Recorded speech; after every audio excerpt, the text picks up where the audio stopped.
الحمد لله الذي أنزل أفضل الكتاب على أفضل العرب والعجم وجعل لسانه عربيا مبينا، وإنه لفي زبر الأولين، والصلاة والسلام على سيد الأنبياء والمرسلين محمد صلوات الله وسلامه عليه وعلى آله وصحبه ومن تبعهم بإحسان إلى يوم الدين.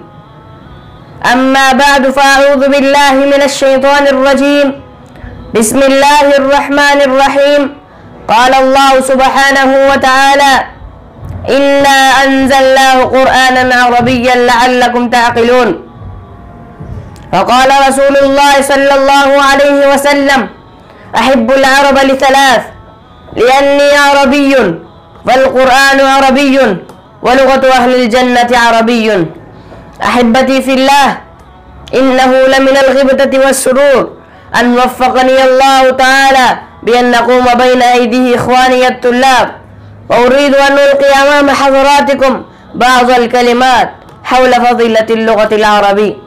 إنه لسعادة غامرة وشرف كبير ومنة عظيمة وفرصة سعيدة من الله بها علينا حيث جمعنا في هذه الحفلة الميمونة، ونسأله جل وعلا أن يجمعنا في جنات النعيم كما جمعنا في هذه البقعة المباركة. أحبتي في الله، لا شك أن اللغة العربية لها دور ومكانة في نشر العلوم الإسلامية في أرجاء العالم، ولو لم تكن اللغة العربية لما فهمت الأمة القرآن والأحاديث، ولما توحدت على كلمة واحدة، ففرض على الأمة تعليمها وتعلمها. وفي هذا الصدد قال عمر رضي الله تعالى عنه: تعلموا العربية فإنها من دينكم. وقال ابن تيمية رحمه الله: العربية من الدين وتعليمها واجب. أيها الأحبة، انظروا إلى تراثنا العلمي، كم بذلت نفائس قيمة، وكم بذل علماء الأمة قصارى جهودهم للاهتمام والعناية بها، لأنهم قد أدركوا أنها لغة الإسلام، ولغة التي نزل بها القرآن الذي تحدى الإنس والجان وحير العقول والأديان، ولغة التي تحدث بها النبي صلى الله عليه وسلم وأصحابه وأدخلوها في المسلمين أينما فتحوا البلاد والأمصار. لكن هناك سؤال يتطرق في الأذهان: لماذا صارت هذه اللغة الأجنبية عند المسلمين؟ حتى العلماء على الرغم أنهم يدرسون ويدرسون كتب العربية، ولكن قل من تجد يتحدث بالعربية ويعتز بها. أين حبنا بالنبي صلى الله عليه وسلم ولغته؟ هل تحدثنا بلغته؟ وهل علمنا أولادنا؟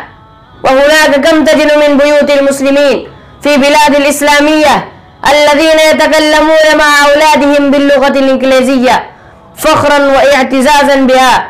تعالوا معي أخبركم عن مخططات الغرب تجاه اللغة العربية.